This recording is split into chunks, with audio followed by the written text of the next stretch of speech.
hope I don't make enemies on this one, because I do not like the naming of this topic. They missed an opportunity when they called it the nature of the roots. They could have called it with the flavor of X. The nature of the roots is dry and academic, and it doesn't really tell you what you're dealing with. So I say classify it, because we have a number classification system. Natural numbers, we have real numbers, we have rational numbers, we have irrational numbers, and for each type there's a specific definition, so that we know the classification of these numbers. So when I tell you to classify it when it comes to nature of the roots, the answer will relate to a number classification. As an example, let's have a look when we read through this question. We have the equation 3 to the power x squared minus bx plus 1 all equal to 27. We are required to prove that the equation has real and unequal roots. That means A cannot equal B. Whatever those roots are, we cannot have a scenario where the roots are identical. That's it. And when must this be true? It must be true for all real values once more. So let's get to it. There's a strategy that we need to follow. So in this case, the strategy is going to be just get the equation into standard form. So standard form is our step 1.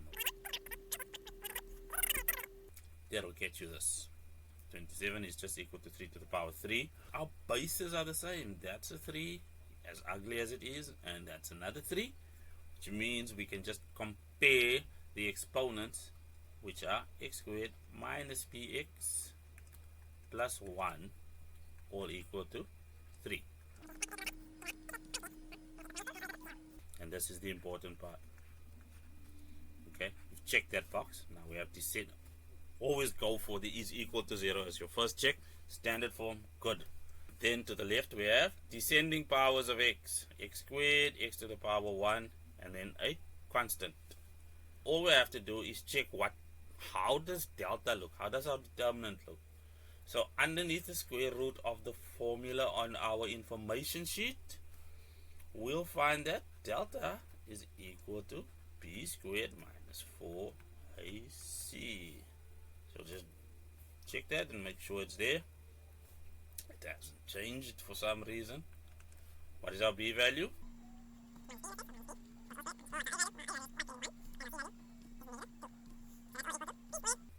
A negative and a negative gives us a positive, and that's an 8. Now it's just a question of analyzing this result. Okay, what does this result tell us? Analysis. Well, we know that b squared is greater than 0 for all b that's a member of real values. So if b starts out as a real value and you square it, it'll be greater than 0. That's just how that works. So that's a bit of logic. And 8 is obviously greater than 0. Therefore, the roots are real